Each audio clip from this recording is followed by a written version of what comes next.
আজকে আমরা spoken English শিখবো এবং শিখবো একটা বাংলা মিডিয়ামের ছাত্রছাত্রী কিভাবে ইংলিশে কথা বলবে। বন্ধুরা, ইংলিশে কথা বলতে গেলে সর্বপ্রথমে তোমাকে যেটা জানতে হবে কি করে একটি বাংলা লাইন যেটা তোমার মাথার মধ্যে ঘুরছে তুমি বলতে চাইছো সেটা ইংলিশে তুমি বলতে পারবে।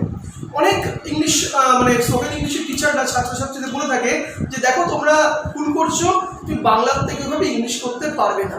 বাট ভেবে দেখো যে ছেলেটি যে মেয়েটি একদম 12 বছর ধরে 10 বছর ধরে বাংলা মিডিয়াম স্কুলে পড়ছে, তাকে যদি বলা হয় তুমি সরাসরি ইংলিশে ভাবো এবং সেই ইংলিশে ভাবনার থেকে সরাসরি ইংলিশে তুমি লাইনটি বলার চেষ্টা করো, এটি আদৌ সেই বাংলা মিডিয়ামের ছেলেটির পক্ষে সম্ভব?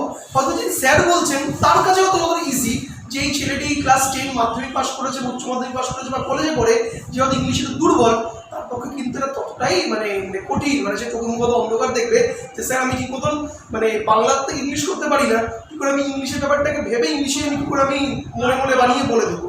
তো ফার্স্ট তোমাকে এই ব্যাপারটা যাদের সমস্যা রয়েছে, যারা সরাসরি ইংলিশ থেকে ভেবে ইংলিশটা ভেবে ইংলিশ বলতে পারো না, তাদের জন্য আজকের এই টেকনিকটি তোমাকে শেখাবো যেভাবে তুমি স্পোকেন ইংলিশ শিখবে, কি করে ইংলিশে তুমি কথা বলতে পারবে। তাই ভিডিওটা একটু মন দিয়ে দেখো, যেটা বোঝাবার চেষ্টা করছি একটু ধরার চেষ্টা করো, দেখবে তোমার স্পোকেন ইংলিশের যাত্রাপথটি অনেকটা ইজি বা সহজতর হয়ে যাবে। দেখো ব্যাপারটা কি হয়, আমরা বাঙালিদেরকে যারা দীর্ঘদিন বাংলা মিডিয়ামে পড়াশোনা করেছো বা গ্রামের স্কুলে পড়েছো, ঠিক আছে, সেভাবে ইংলিশ কালচারটা পাওনি, তাদের ব্যাপারটা সবার প্রবলেম থেকে থাকে এটা কনফিডেন্সের উপর, রাইট? তার ইংলিশের সেন্টেন্সের স্ট্রাকচারই বোঝে না, ইংলিশ বানাতেই পারে না। তারপরে সে কি ইংলিশ শিখবে না? অবশ্যই সেও ইংলিশ শিখবে, তাকে সঠিক মেথড বা সঠিক পদ্ধতিতে জানতে হবে। দেখো ইংলিশ শেখার দুটি পদ্ধতি আছে, স্পোকেন ইংলিশ শেখার দুটি পদ্ধতি আছে। পদ্ধতি নম্বর 1, তোমাকে যদি নিয়ে একটা ইংলিশ কালচারে 6 মাস 1 বছর রাখা হয়, ধরো না তোমাকে নিয়ে গিয়ে আমেরিকায় গিয়ে তোমাকে বললো ভাই তুমি আমেরিকাতে তুমি থাকো, এখানে তুমি চলো 1 বছর থাকো, ওখানে তুমি বাধ্য 1 গ্লাস জল চাইতে গেলেও তুমি যতক্ষণ ইংলিশে কথা বলছো যে excuse me can I have a glass of water please, তখন তুমি জল পাচ্ছ। তো সেই পরিবেশে সবাই ইংলিশে কথা বলছো, শুনছো, শুনে শুনে একটা তোমার লিসেনিং অ্যাপটি রেডি হয়ে যায়, ইংলিশ তুমি শিখে ফেলো সেখান থেকে, বেসিক কনভারসেশন শিখে ফেলো তুমি সেখান থেকে।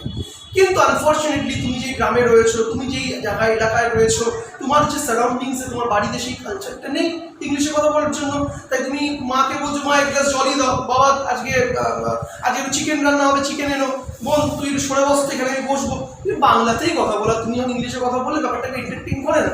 আর বন্ধু বান্ধব সার্কেলে বলেই দাও, আরে ছেড়েই দাও যে আরে কি ইংলিশে কথা বলছো, একটু বাংলায় কথা বলো, রাইট? তো এই সিচুয়েশনগুলো বাংলা মিডিয়াম স্টুডেন্টদের হয়। তাহলে প্রথম যে উপায়টি বা টেকনিকটি ইনফরমেন্ট, সেটা কিন্তু অনেকের পেলেও বেশিরভাগ ছাত্রছাত্রীরা কিন্তু পায় না, যে ওই শুনে শুনে বুঝে বুঝে ইংলিশের সেন্স দাঁড় করিয়ে নেবে। তাই তুমি স্পোকেন ইংলিশ স্যারের কাছে যাচ্ছ সপ্তাহে 2 দিন ক্লাস করতে বা 3 দিন ক্লাস করতে বা 1 দিন ক্লাস করতে, সেখানে সে যতই বলুক যে ভাই তুমি ওই ইংলিশ ডাইরেক্ট ভাবো সেটাই ডাইরেক্ট বলো, সেটা কি বলছি, যেরকম তোমরা যারা দেখছো তোমরা বুঝতে পারছো কতটা চ্যালেঞ্জিং এটা তোমাদের পক্ষে। সেকেন্ড পদ্ধতিটা আমাদের যেতে হবে। হোয়াট ইজ দ্য সেকেন্ড পদ্ধতি? সেকেন্ড পদ্ধতিটা হলো ট্রান্সলেশন মেথড।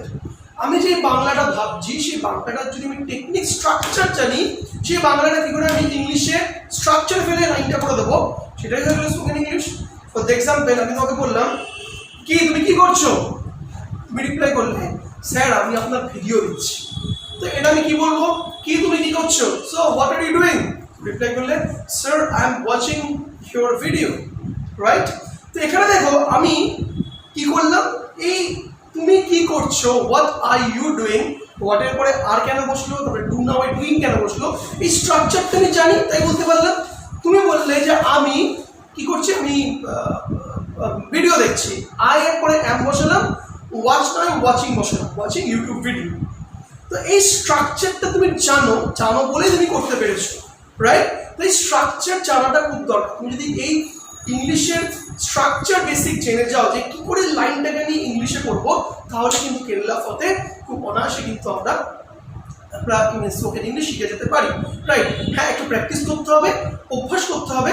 এখন হয়তো একটা লাইন তোমাকে লিখে করতে হচ্ছে, কিছুদিন পর লিখতে হবে, 1 মাস পর লিখতে হবে না, মাথায় বানিয়ে নিতে পারবে, 3-4 মাস পরে মাথাতেও বানাবার জন্য ফ্র্যাকশন অফ সেকেন্ড সময় লাগবে। এই সময়টা প্র্যাকটিস সময় দিতে হবে। তাই এই ট্রান্সলেশন মেথডটা জানা খুব দরকার, এবং এই ট্রান্সলেশন মেথডের জন্য 7খানা ভিডিওর আমার সিরিজ রয়েছে ব্যাক টু ব্যাক, আমি যেটা ডেসক্রিপশনে দিয়ে দিচ্ছি সেটা অবশ্যই দেখবে। আজকে আমরা যেটা শিখবো কি করে এই ট্রান্সলেশনটা করবো, যে চলতে ফিরতে কথাগুলো আমরা কি করে ট্রান্সলেশন স্ট্রাকচারে টেনে আমরা আনবো সেটা আজকে আমরা শিখবো। তো ভালো করে যদি বুঝে নাও, যেটা বলতেছি ধরতে পারো, দেখবে তোমার ইংলিশ পড়ার যাত্রাপথ কিন্তু খুব তাড়াতাড়ি শুরু হয়ে যাবে। সরাসরি বোর্ডে চলে আসছি। বোর্ডে আমরা বেশ কিছু লাইন লিখেছি, আমরা শিখবো কোন কোন স্ট্রাকচারে ফেলে আমরা এটাকে ইংলিশে ট্রান্সলেট করতে পারি। প্রথম লাইনটা কি আছে, আমরা ইংরাজি শিখছি। দেখো যে কোনো লাইন ইংলিশে করার আগে ফার্স্ট সবসময় বলে থাকি, ট্রাই টু আন্ডারস্ট্যান্ড টেন্স ছাড়া কোনো গতি নাই। You have to go through the tense, মানে টেন্স যার যত কন্ট্রোলে সে তত ইংলিশ লিখতে পারে। তো আমি ইংরাজি শিখছি, এটা কোন টেন্সে? এটা হচ্ছে হলো প্রেজেন্ট কন্টিনিউয়াস টেন্স, রাইট? শিখছি, এখন শিখছি না, কি হবে? আমরা ইংরেজি শিখছি, we are learning English, we are learning English. এটা প্রেজেন্ট কন্টিনিউয়াস স্ট্রাকচার কি? সাবজেক্ট, তারপরে অ্যামিজারের মধ্যে একটা বসলো আর বসলো শিখছি, সেখানে ইংলিশ হচ্ছে লার্ন, ভার্বের সাথে আইএনজি, লার্নিং ইংলিশ অবজেক্ট। ওকে, নেক্সট, ইংরেজি শেখার পর আমি একটি চাকরি পাবো। ইংরেজি শেখার পর আমি একটি চাকরি পাবো, তো কি হবে? দেখো ইংরেজি শেখার পর আমি একটি চাকরি পাবো, এটা কোন টেন্স? কোন টেন্স এটা? এখন তো পাইনি, পাবো, এটা ছিল ফিউচার টেন্স। তা কি হবে? ইংরেজি শেখার পর, আফটার লার্নিং ইংলিশ আমি চাকরি পাবো, ফিউচারকে উইল বা shall, I will get A job. এটা হলো একটা simple structure, future indefinite structure, subject বা শ্যাল বা উইল, ভার্বের ফার্স্ট ফর্ম তার object, I will get A job.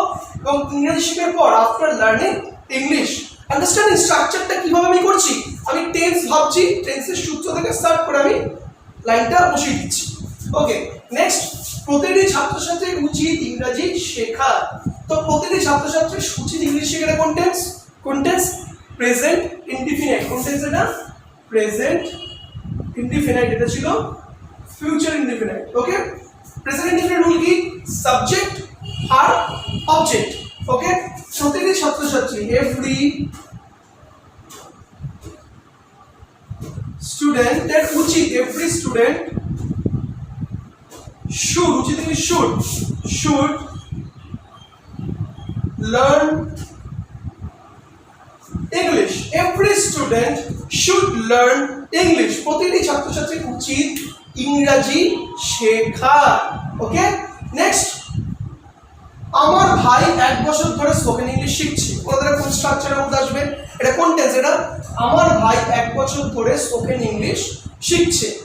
1 বছর আগে শেখা শুরু করেছে, এখনো শিখে যাচ্ছে। কোন টেন্স এটা? Present perfect continuous. দেখলে বুঝে গেলাম present perfect continuous. Present perfect কন্টিনিউয়াসের রুল কি? সাবজেক্ট হ্যাভ বিন বা হ্যাজ বিন, ভার্বের সাথে আইএনজি প্লাস অবজেক্ট, লাস্টে বসবে সিন্স বা ফর। টেন্সের রিডিং ডেসক্রিপশনে দিয়ে দিচ্ছি, অবশ্যই স্ট্রাকচারগুলো কি দেখবে যারা জানো না। কি হবে? আমার ভাই, মাই ব্রাদার হ্যাজ বিন